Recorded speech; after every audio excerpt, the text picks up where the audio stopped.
Hello everyone, it's Saoirse, and tonight I want to talk to you about The Girl on the Velvet Swing, Sex, Murder, and Madness at the Dawn of the 20th Century by Simon Baatz. So, right off the top, I want to give you a trigger warning because this book deals a lot with rape, okay, and murder. There are some very unsavory things going on in here. It is a true crime book, so this all actually happened, or at least this is the way it happened in the papers, because the author got most of his information from newspaper reports. So, first I'm going to read you the back, just so you get an idea of like what this is about. I first heard about this story on My Favorite Murder, shout out, my favorite true crime comedy podcast, where they talked about this whole story, and then I got really interested and I went out and got this book. So anyway, here's a little bit about it.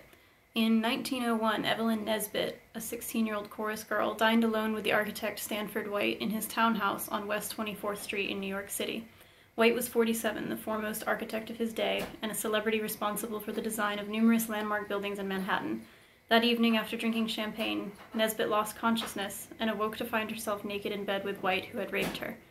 She spoke of it to no one until several years later. She confided in Harry Thaw, the millionaire playboy who would become her husband.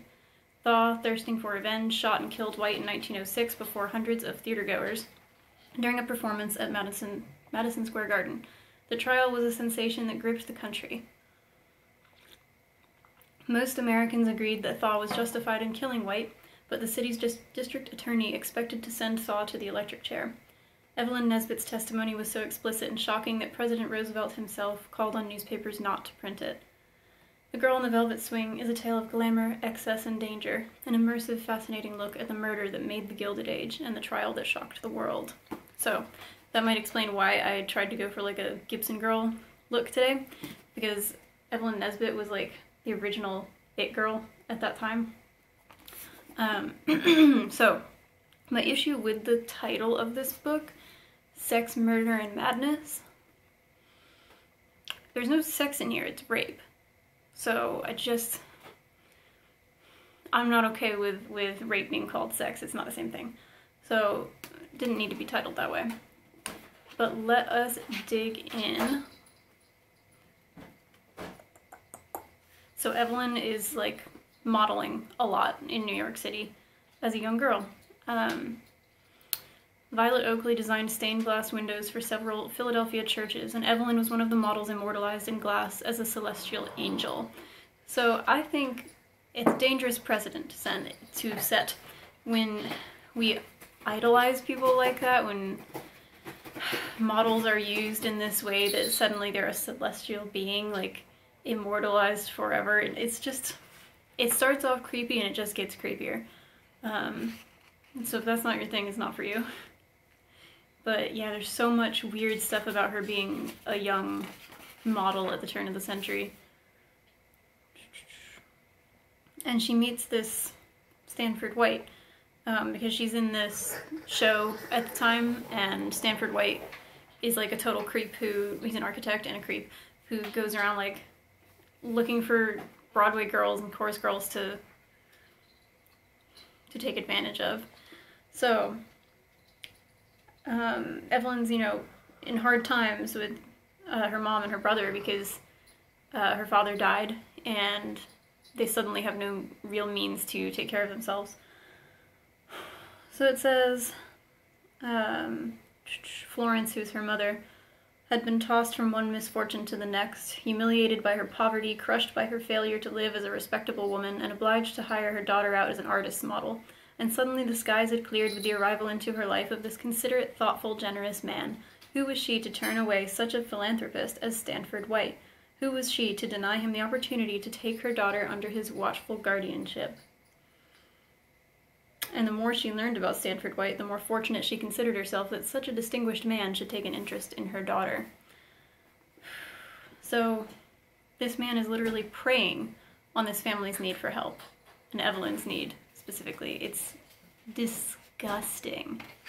The stuff in this book, oh my god, it's just so gross.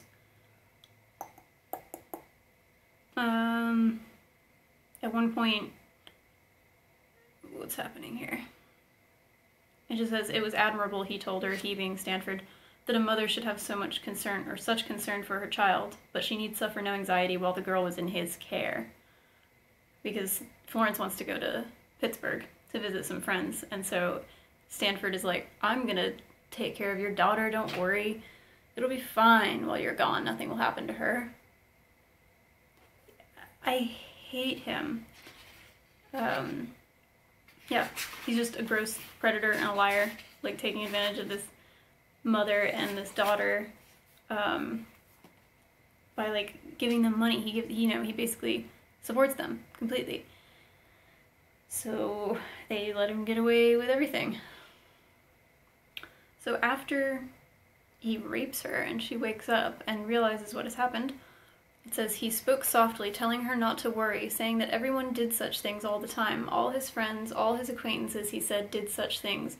There was no need for her to imagine that the events of the previous night had been unusual. So he is, like, he just gaslights her and lies to her, and she's so young and so naive because she's not really from this world. She's moved to New York City. She's just getting into, like, this whole modeling and acting thing because people think she's so beautiful, and she's thrown into this world. So for him to tell her, yeah, everybody always does these things, and what just happened between us was not weird. It's so beyond messed up. It's twisted. Alright, so this, I won't tell you what I wrote on my board over there. It says, her education had been only intermittent, and she was ill-equipped for any profession. Her future seemed to depend almost exclusively on marriage to someone wealthy, a man who would support her. I hate that. Like, this time, it was so hard for women. Yeah. And this went on for so long. Like, the need to have a man to, like, take care of the family, to be the, whatever, the breadwinner? Something about bread. There's a lot about bread. I don't know. It just sucks. Like, she's trying to make a name for herself and become successful in the theater and all that, and yet she still has to, like, marry a rich man so that... okay. Blah, blah, blah, blah, blah. Oh yeah, so once Harry Thaw marries Evelyn and then shoots Stanford White does it say on the back? Yeah, in a theater.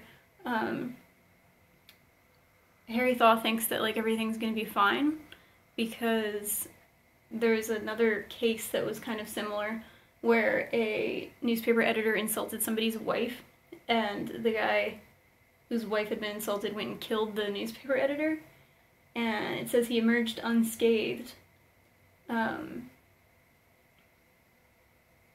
Oh, no, he didn't kill him. Well, it says he's badly hurt. But anyway, at the trial, the guy who attacked him was, like, fine because the jury accepted this defense of, I was defending my wife's honor, so I had to draw my gun on him. He insulted my wife in a newspaper. So Harry Thaw saw that and he was like, I'm not going to go to the electric chair for this because, was it the electric chair? I really think it was. But this feels very early for that. Anyway, he thought, like, he's gonna get away with it because he killed a rapist. And, for the most part, like, the public totally agreed with him on that. But, as we'll see, and, like, this gets a little spoilery, like, if you don't know the story at all and you don't want to find out what happens, then maybe you shouldn't be watching. But with, like, non-fiction stories, I sometimes just assume it's whatever, it's not. I don't know. You know? Do you know what I mean?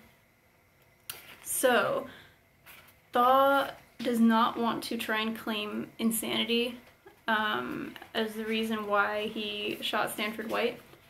But everybody's like, bro, listen, this is the only way you're gonna get away with it. This is the only way you're not going to go to prison and then be executed if you just say that you're insane.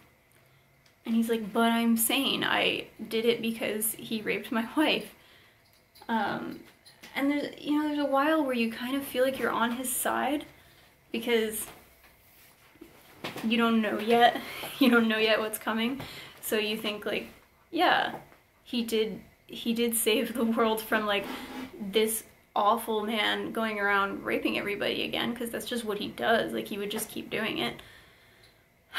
So a lot of people saw him as a hero, but we will get there. So yeah, he doesn't want to claim insanity, but then he ends up doing it anyway, because his defense team is like, please. So there's this one part where, who says this? Maybe it's the defense. It is that species of insanity which I ask you to label dementia Americana. It is that species of insanity which makes every American believe that his home is sacred. It is that species of insanity that makes him believe that the honor of his wife is sacred. So it's like, basically, you insult my wife, I absolutely lose my mind, and I can shoot you now. And it's okay, because it was like this temporary insanity thing, because you infringed upon my sacred territory. So that's how that worked back then. Let's see.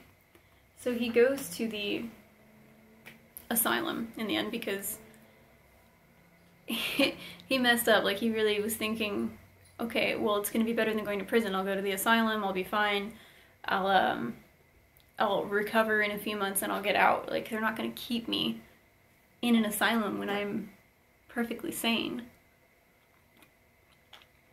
But he gets there and this place is bananas. It is so bad. They beat the crap out of people. They don't care about anyone. They chain women to the floor. So, I don't know who this person is, but they're saying, I never saw one of the women attendants who apparently felt a spark of pity or sympathy for any patient. The doctors were mostly just indifferent. They were all alike, all in a league to have the easiest time possible for themselves. And that just, it makes me so angry, because people who go into that profession should be doing it because they want to help people, and a lot of people do it for the money, or because they're smart and they know it's like, that's what they should do, that should be their career, because people expect that. But if you're going to go into medicine, into healthcare, into helping people in any capacity, you need to care. So I just want to say thank you to all the doctors who are not negligent and who are not like this. Because can you imagine, like, you already, you know, you need help, you're in this place, and they just beat the crap out of you all the time? That's not going to make anybody saner. It's just so evil. So of course Harry Thaw is like, I straight up don't belong here. This is awful, and his mom's freaking out, like, I need to get him out of there. By the way, he's like this millionaire playboy, like, they're super rich. Both he and Stanford White, majorly loaded. So, yeah, insanity plea backfires. He ends up escaping the asylum, and he goes to Canada. Canada's like, what? This guy, like, we heard about you. And somehow, and it's very, like, legally confusing, somehow New York manages to get him back. All in all, it takes 10 years for this whole thing, like, from shooting Stanford White to him being released. He's free now. And Evelyn has been dragged through this. She's had to stand trial, and at this point in time, you didn't talk about things like this publicly. Like, her being a witness at this trial and talking about the fact that she was raped is so wildly outside of, like, the norm back then. You wouldn't talk about this stuff, and the fact that it was printed in the papers was totally unheard of. So she had, in everybody's eyes, what's the word? Like, she'd given up her dignity to stand trial for her husband, to help him, when, like, in the end, she really didn't need to testify at all, because he ended up doing the insanity thing, and, like, it didn't really matter. Like, that he was saying he had some psychotic break because his wife was raped. She really didn't need to testify in the end. So the fact that she had to go through that with 2 trials, And then he, like, well, they're estranged at this point, you know, and they get divorced and all that, and she has a son with somebody else. She claims it's his at first, but the timeline is not right. So anyway, now he's out, and she's scared because he said to her that he was gonna kill her. And he's out, and he's, like, going around being a philanthropist, and everybody's thinking, like, oh, okay, he's back to, like, being a good boy. Well, then he tries to enslave this poor young man who, like, just wants to get some scholarship from him. Like, he says, I'm gonna take you under my wing and, like, let you go to college or whatever. And instead, he gets him in this hotel room and he whips the crap out of him because that's what he's into. It turns out Harry Thaw, for many years, has been whipping people. Mostly young girls. Like, he would get girls into this place he was renting and tell them that they were, like, auditioning for something, and he would strip them and whip them. And so he does that to this boy, and then he gets arrested again. It's like, so he's definitely not well, and it sucks because all this time you're like, I want him to be good. I want this to be, like, you know, a revenge story. You know, if this guy died, then it's because he's a rapist and this guy was noble and, like, defended his wife having to live through that traumatic event. But it turns out the husband is also not good, not a good guy, which really just, it sucks. So he ends up in a swankier asylum this time, where he pretty much does whatever he wants. Evelyn becomes addicted to drugs. She attempts suicide, but she ends up living into her 80s and has grandkids and all that. So, yeah. She manages, like, through it all, she manages to, I don't know how, but she just overcomes everything that's thrown at her. So, oh yeah, so, like, as I was saying, her testimony in 1907 and again in 1908 had saved Harry from the electric chair, but there had never been any acknowledgement that she had sacrificed her reputation for his sake. Never any gratitude for the courage and fortitude that she had displayed on the witness stand. Right. So, when Harry Thaw ends up dying, he only gives her $10,000. $10,000 in his will out of millions. He's a millionaire. It's just crappy.